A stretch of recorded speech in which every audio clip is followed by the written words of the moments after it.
kita fotografer kalau bagi saya itu dituntut juga harus banyak melihat karya orang lain. Jadi tantangannya ya kita cari reference foto yang sesuai dengan kita, ya paling nggak mulai dari bikin mirip seperti yang dia buat, terus kemudian kita apa sih yang kemudian jadi style kita. Hmm. Dan ingat juga kita kan di industri fotografi itu ada B2B sama B2C juga sama. Hmm. Kalau B2B kayak kita dengan vendor, Ya. kita di hire sama vendor, sama Ah. IO, sama WO, Ah. atau ya IO WO lah. Tapi kalau misalnya dengan B2C dengan kliennya langsung, berarti kan klien melihat karya kita Hmm. gitu. Dan baik lagi namanya jual beli akad ya harus jelas, makanya kan Iya. dari komunikasi kan. Hmm.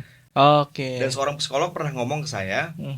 Faruqi kenapa kamu suka fotografi? Oh passion. Oh, oke passion, tapi hati-hati passion bisa membunuh kamu. Oh gitu kok bisa? Kenapa? Karena bisa jadi kamu punya potensi yang lebih dari passion kamu. Assalamualaikum warahmatullahi wabarakatuh. Selamat datang kembali di podcast Wakaf Ilmu, karena setiap orang pasti punya ilmu. Dan pada kesempatan kali ini kita akan membahas satu topik yang menurut gue sangat menarik untuk kita ulik lebih jauh. Karena kalau kata Panji itu ngomong tuh nggak doang. Nah, kalau untuk topik kali ini nampaknya ada istilah moto itu nggak jepret doang atau nggak asal jepret gitu ya. Karena foto itu wajib estetik, bagus, dan yang paling penting menjual. Karena kan kita pengen di podcast ini kita membahas sebuah skill-skill yang memang bisa menjual, bisa meraih penghasilan tambahan lah dari skill yang kita adopsi itu. Nah, bersama saya sudah ada Bang Faruqi. Assalamualaikum Bang. Waalaikumsalam Den, sehat Gimana? Den? Alhamdulillah sehat. Bang Faruqi ini adalah seorang fotografer, punya studio di Depok, dan ya kerjanya sehari-hari emang sebagai fotografer. Nah, Bang Faruqi, kita akan mulai pembahasan nih. Ya. Kenapa akhirnya memilih dunia fotografi? Kalau dibilang kenapa, dari dulu sih emang seneng foto ya, seneng foto. Jadi ketika moto tuh ada ya perasaan seneng gitu. Terus dari mulai zaman SMA tuh, dari SMP. Dari SMP udah mulai moto pakai kamera digital, masih zamannya kamera digital tuh minjem punya kakek. Terus kemudian SMA makin serius pengen, tapi nggak punya kamera. Jadi saat itu masih minjem aja tuh, minjem ke temen tuh. Dan ikut ekskul fotografi kan, langsung jadi wakil ketua ekskul waktu itu. Kayaknya karena dikit orangnya kali ya. Dikit ya. Saya jadi wakil ketua ekskul di kelas 10, kelas 11-nya jadi ketua ekskulnya yang menggantikan si ketua sebelumnya tuh di Semansa Depok ya. Namanya Fokus Fotografi Klub Semansa. Itu dari situ ya makin seneng tuh foto, dan balik lagi memang belum punya kamera, jadi minjem. Siapa yang punya kamera ya, kakak kelas ya, pinjem, ada event apa moto gitu kan. Di Semansa kan ada event-event ya gitu. Terus kemudian kuliah itu pengennya ilmu komunikasi. Tapi 2 kali apa 3 kali gagal gitu. 2 kali itu berarti SMPTN. Terus SMPTN 2 kali ya deh. SMPTN kan ada yang gue lupa deh. SMPTN sekali apa 2 kali sih? Ada 2 kali kesempatan ya? Kan sekali, waktu itu gue sekali doang sih. Sekali ya? Oh berarti SMPTN gagal. Nah yang kedua simak. Nah orang tua mengarahkan ke ilmu politik aja. Ya udah ke ilmu politik. Ya udah ilmu politik. Terus kemudian mulai beraktivitas fotografi lagi ketika kan gue di UI ya. Ilmu politik UI. FISIP itu ada namanya UI Art War. UI Art War. UI AW ya? Ya mungkin istilahnya ya. UI Art War itu jadi seni-seni. Kalau ada Olimpiade FISIP yang olahraga, ini ada yang seninya UI Art War. Nah di UI Art War kebetulan ada teman SMA juga, si Akbar tuh, namanya Akbar Darmansyah. Ki mau nggak ini jadi kontingen fotografi? Nah tapi memang di situ bukan saya yang moto, tapi saya yang manajerial. Maksudnya nyari atletnya lah, atlet fotografernya, atlet fotonya siapa. Terus kemudian ketemu tuh namanya si Keiza. Sekarang dia jadi ini dosen di komunikasi dan juga jadi freelance fotojurnalis kali bahasanya, atau apa ya, stringer atau apa ya bahasanya ya. Ya seperti itu. Nah terus kemudian dari situ, wah ini kayaknya bagus nih kalau dihidupkan lagi, namanya UKM fotografi di FISIP-nya. Namanya itu full frame FISIP UI. Nah dari situ ya udah kemudian akhirnya ngehidupin tuh full frame FISIP UI. Ya alhamdulillah berkembang juga banyak, dan sempat bikin pameran berapa kali gitu kan, pameran kecil-kecilan ya. Karena kan kita menganalogikan karya foto yang kita buat itu sebagai anak kita gitu, sebagai hasil karya itu ya, hasil anak itu menjadi anak kita lah gitu. Nah dari situ kampus, terus kemudian kenal tuh ada namanya Bang Iqbal ya. Iqbal dia anak sosiologi 2000 berapa ya, 2004 apa 2005 apa 2006 gue lupa. Itu yang akhirnya ngebawa gua bahwa ternyata lewat fotografi itu bisa dapat uang. Itu di hire sama dia. Di hire-nya pun awal event kecil-kecilan 75.000 pernah. Terus dari 75.000 itu apa? Moto event gitu aja, cuma sejam doang gitu. Oh. Kalau nggak salah waktu itu kayak acara Mapres apa mahasiswa prestasi ya. Oke, Mapres. Di FISIP ya, tapi tingkat FISIP aku lupa lah nama itunya ya, tingkatannya. Terus kemudian dari situ mulai deh masuk ke industrinya pasti wedding ya. Wedding. Pasti deh. Kalau yang gue masukin awal entry wedding, barrier-nya dan di ternyata wedding emang ya. banyak fotografer sekarang tuh masuknya tuh industrinya tuh lewat wedding dulu. Oh iya. Gue di industri weddingnya bukan moto, tapi ya jadi itunya, runnernya, jadi krunya. Oh jadi krunya. Angkat segala macem. Oh oke. Gitu. Yang moto ya orang lain, senior yang lain gitu. Dari situ ya event lagi ya mulai dari tadi ya 75.000, 100.000, 250.000. Itu fee-nya. Fee-nya, honornya. Berjalan ya ngebawa ke industri fotografi itu ya udah sampai sekarang gitu. Sampai apa namanya si Iqbal itu juga bikin studio. Jadi kita berdua bikin studio lah di Cikini. Oh, studio bareng. Jadi ada lahan di Cikini tuh depannya IKJ. Namanya Batik Studio. Batik Studio. Batik karena sebelum ada Batik Studio namanya Batik Fotografi. Oh, oke. Gua gabung di tempatnya Iqbal tuh Batik Fotografi namanya. Nah, terus kemudian ya udah. Dari situ menikah dengan apa namanya memang pekerjaannya fotografer. Ada event segala macam moto gitu. Gitu sih. Oke. Pas nikah motoin sendiri juga nggak, Bang? Ya, enggak. Nyewa fotografer juga. Bukan nyewa tapi ya memang teman-teman sendiri lah. Oh, teman-teman sendiri. Iya, motoin teman-teman. Oke, berarti emang dari SMP ya? Dari SMP. Seneng motonya kan emang dari SMP, berarti kita seneng mengambil momen aja, momen. Terus kemudian kuliah ya SMA, kuliah ya itu. Tapi jadi akhirnya banyaknya tuh lebih ke bentuk organisasinya juga. Jadi bukan as a individu tapi bagaimana berkomunitinya itu gitu. Nah, di dunia fotografi ini apa yang apa kesulitan atau tantangan yang dirasakan, Bang, selama di dunia ini? Tantangan. Iya, tantangan.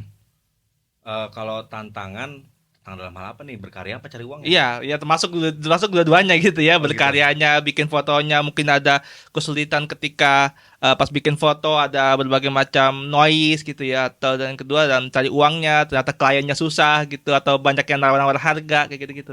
Oke, jadi kalau bicara fotografi ini mungkin bicaranya mirip juga dengan industri yang lain ya. Mungkin bisa dibedakan gini. Ada yang bisa moto tapi nggak bisa cari uang. Ada yang bisa moto cari uang, moto dan cari uangnya. Ada yang bisa cari uang doang tapi nggak bisa moto. Nah gitu. Nah kalau gua awalnya memang dari yang suka motonya dulu, suka moto terus kemudian belajar cari uangnya. Jadi mungkin dibedakan dulu tuh, karena as a business dan as a photographer gitu.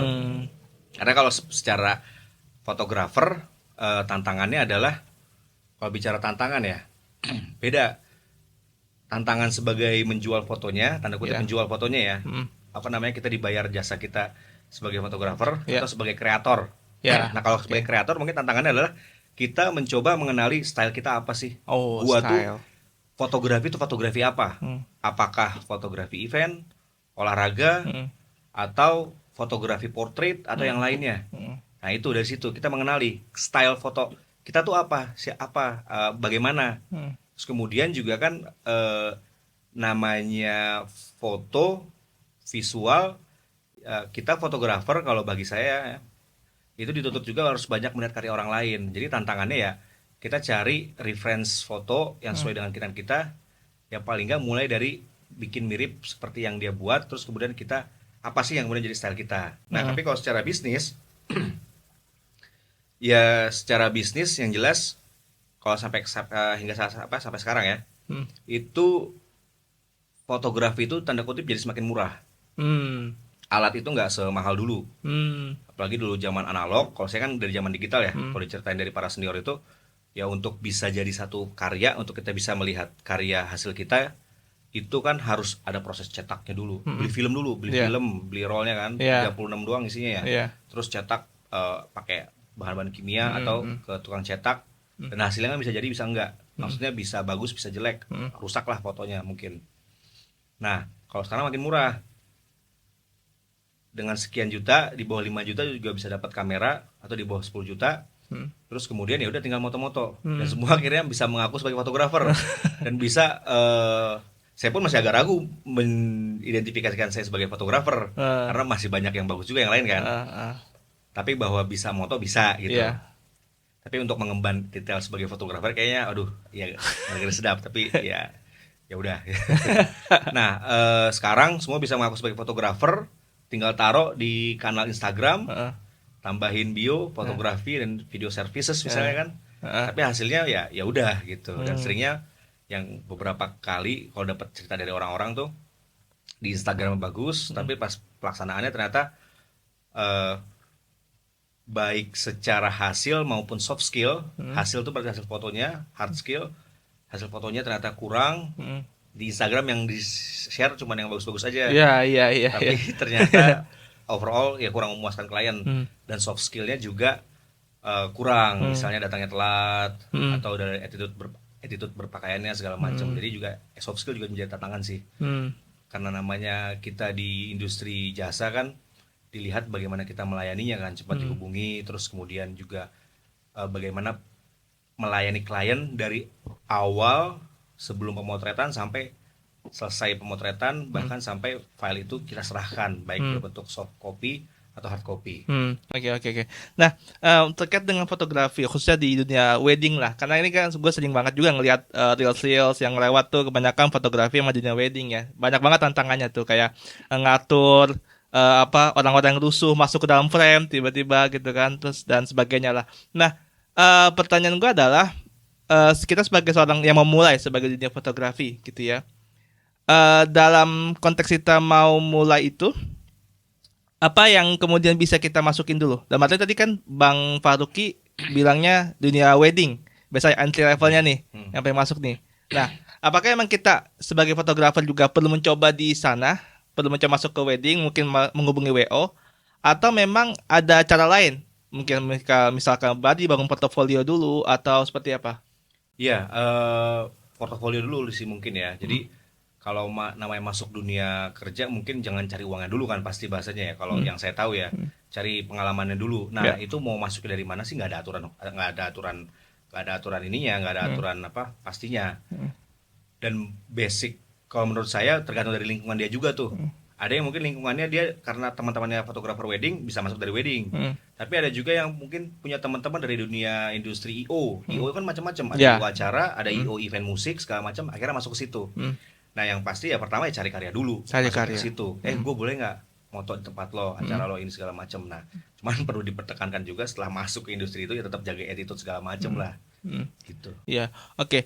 Bang, tapi ya tadi ya, lo mencoba mengambil satu pernyataan tadi bahwa seringkali yang dibangun di portofolio itu adalah hasil yang bagus-bagus saja.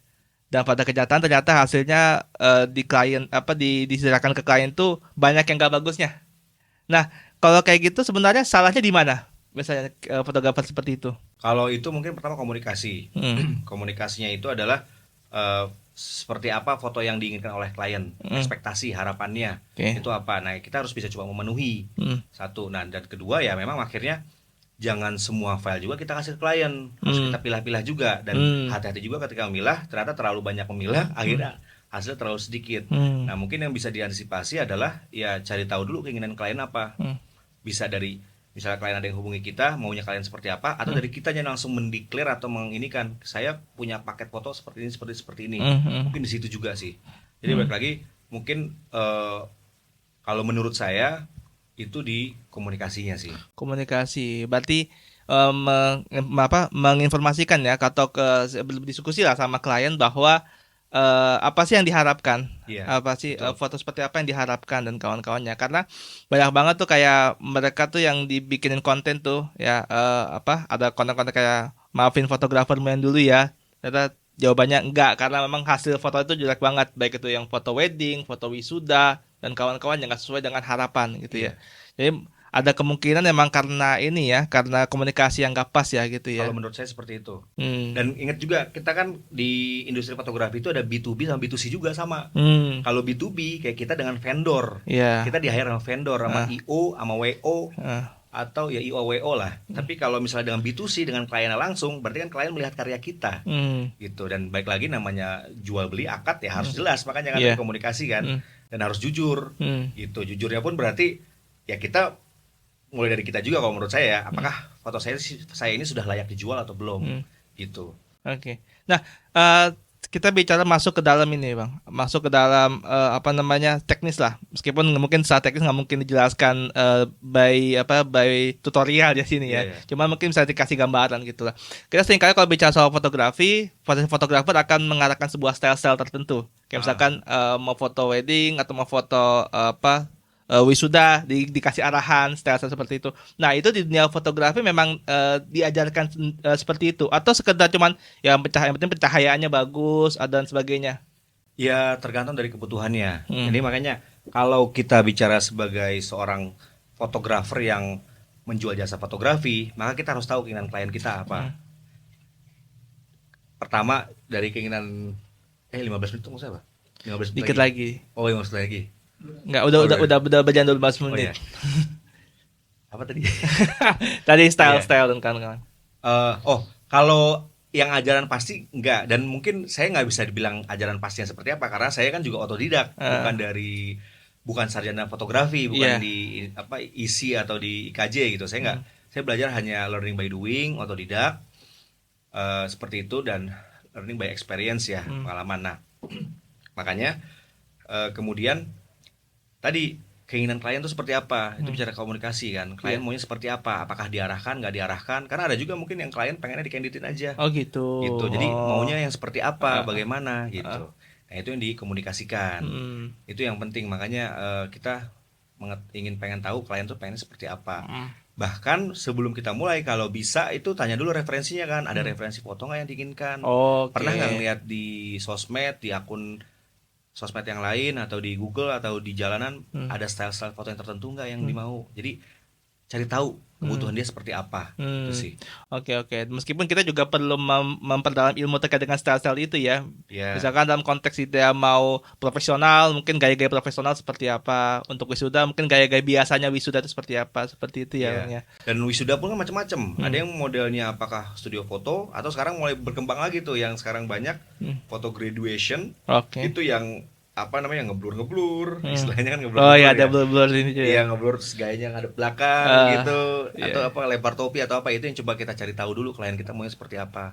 Jadi memang fotografer itu emang juga dituntut juga harus supel. Tapi kalau misalnya kita nggak merasa bisa seperti itu, ya mungkin bisa menggandeng seorang marketing communication yang bisa bantu mengkomunikasikan. Jadi si fotografer itu hanya sebagai mengambil gambar aja, tapi yang untuk mencerna, mencari tahu apa yang diinginkan klien tuh ya tugasnya seseorang itu. Berarti kan mungkin nanti dari biaya jasanya itu ada dibagi dengan si markom kali bahasanya atau apa ya, atau mungkin istilahnya AE, akun eksekutifnya gitu. Bisa nggak sih seorang fotografer itu nggak perlu pakai kamera, dia cukup kamera dalam bentuk ini ya, kamera beneran itu ya, DSLR dan kawan-kawannya itu, bisa nggak sih dia misalkan ketemu klien atau berkontransaksi dengan klien, cuman kondisinya dia benar-benar gadget minimal nih, cuma pakai HP doang tuh? Bisa aja, itu kan tergantung kliennya mau seperti apa. Karena banyak macam sih. Gue pengen dong dipoto sama lu, tapi gue cuma pengen pakai kamera analog ya. Nah, itu bisa juga. Karena mungkin si kliennya itu punya keinginan tertentu, dia merasakan feel dengan hasil dari kamera analog seperti apa. Karena ada juga yang kejadian kayak gitu. Ada juga. Yang di intimate wedding ya, yang pernah saya denger ya dari teman-teman gitu. Artinya kita namanya di jasa kan mencoba memenuhi keinginan si para pemberi kerja itu. Iya, berarti emang gitu. Ya, berarti pokoknya tidak tidak terberir ya, bahwa kesannya kalau ketika kita nggak punya kamera yang proper dalam konteks kamera ya, bentukan kamera itu masih bisa kita masuk ke dunia itu ya. Dan kita bahkan bisa sewa kan sekarang. Iya, sewa ya. Bisa sewa ada sekarang. Berapa? Dari dulu sih macam-macam. 100 ribuan ya? Tergantung tipenya. Dari ratusan ribu sampai jutaan ada juga. Kan tergantung berapa hari juga kan. Makanya dalam bekerja itu kan, ini apakah pekerjaan sehari selesai, nggak sehari selesai, ya dalam kota, luar kota, segala macam kan kita perhitungan semua, nanti masuk ke quotation itu. Gitu sih. Iya, oke. Bang, tadi ada B2B, ada B2C, ya kan? Kira-kira sepengalaman Bang Faruqi, ini yang paling menguntungkan tuh yang mana? Paling menguntungkan? Berarti kalau dari segi bisnis ya? Ya, segi bisnis. Kalau dari segi bisnis bukan sebagai fotografer berarti sebagai pemilik vendor mendingan. Oh. Karena kan kalau sebagai fotografer dia pekerja. Iya, iya. Kayak dimasukin. Kalau pekerja kan ya udah segini fee-nya. Iya. Tapi kalau sebagai pemilik vendor yang punya pekerjaan, yang mencari pekerjaannya, ya kan dia bisa nentuin biaya produksi berapa, marginnya berapa. Tapi sebagai fotografer ya makanya mau ngebesarin diri atau ngebesarin usaha tergantung. Yang jelas kalau saya pernah dapat nasihat dari Abu Syauqi, bisnis itu kan uang orang lain, dan waktu orang lain. Nah makanya kamu mau jadi fotografer, mau berkarya atau mau cari uang, itu perlu juga ditegaskan tuh dari awal. Kamu mau berkarya atau mau cari uang dari fotografi, apa yang sebenarnya kamu mau? Dan seorang psikolog pernah ngomong ke saya, Farwi, kenapa kamu suka fotografi? Oh, passion. Oke, passion, tapi hati-hati, passion bisa membunuh kamu. Oh, gitu kok bisa? Kenapa? Karena bisa jadi kamu punya potensi yang lebih dari passion kamu. Kamu maksa, oh saya fotografer, itu passion saya. Tapi ternyata kamu punya kelebihan yang lain. Makanya memang akhirnya, kalau saya akhirnya men-setting diri saya untuk selalu belajar, cari tahu apa sih kelebihan saya. Apakah memang di fotografer aja atau ada di manajerial atau ada yang lain-lain. Kelebihan dan kekurangannya. I see. Itu. Oke, Bang, kasih semacam tips lah buat mereka yang kemudian pengen memulai dunia fotografi. Itu harus mulai dari mana? Banyak melihat dulu sih kayaknya. Banyak lihat, banyak cari tahu. Cari tahu tuh istilahnya, ya googling aja daftar fotografer terkenal di dunia, atau mulai dari bisnis apa saja yang bisa, atau genre fotografi apa aja, dan dari situ nanti ya kamu harus tentukan mau sebagai fotografer aja atau sebagai bisnisnya. Nah, itu yang perlu dipertekankan juga gitu. Kalau sebagai as a freelance photographer, ya kamu harus tahu industri apa yang mana yang kamu masukin. Siapa, baik lagi kan, siapa yang kamu akan ada potensi pemasukan dari mana itunya. Dan self employee juga masuknya kan? Ya, self employee. Gitu. Dan kalau memang mau jadi penyedia jasa fotografi, ya agak kurangin ego kayaknya. Karena biasanya fotografer itu kan pertama bekerja individu dan dia punya ego akan seni ya, namanya orang berseni ya. Gitu ya, itu kayaknya agak susah masuk tuh. Bukan agak susah masuk deh, gue nggak tahu. Cuman ya kalau lu mau berbisnis fotografi, apakah sebagai fotografer, apakah sebagai bisnismennya, pelaku bisnisnya, ya egonya itu kan, kita biar gimana pun kan ikutin apa kata klien. Menurut klien bagus, menurut kita jelek, ya kita ikutin klien. Menurut kita bagus, menurut klien jelek, kita ikut klien. Gitu. Ego sih berarti mungkin ya. Secara ilmu teknis apa yang harus dipelajari, Bang? Ya udah pasti kan segitiga exposure. Sekarang kan bicara bisnis kan bicara kepercayaan yang saya tahu ya. Gimana kita mau meyakinkan orang kalau kita nggak kelihatan meyakinkan bisa moto gitu sih. Berarti dari urusan teknis itu harus paham. Kemudian baru dia bisa merasa yakin untuk menjual. Bahkan ketika saya ikut sertifikasi fotografi, itu ada salah satu istilahnya role play-nya, bermain perannya itu. Kita lagi moto, Mas tiba-tiba sekarang lampu mati Mas, mati listrik semua. Silakan foto gimana. Jadi artinya jangan ketergantungan dengan alat gitu. I see. The show must go on. Karena namanya di lapangan, anything can happen gitu. Apapun, tiba-tiba lampu mati, tiba-tiba ini, tiba-tiba itu. Meskipun kita udah prepare segala macam, tapi kan the show must go on. Klien udah bayar nih, gitu. Dan nanti lagi pola komunikasi lagi tuh. Mohon maaf begini gitu. Termasuk kayak tiba-tiba data korup, data hilang. Itu tuh paling sering. Nah, itu kan juga gimana mengkomunikasikannya kan. Mengkomunikasikan, dan sebelumnya sebelum itu terjadi kan bagaimana mencegahnya. Precautionnya itu kan ya apakah backup 2-3 memori atau segala macamnya gitu. Tapi emang tuh wajib disimpan ya.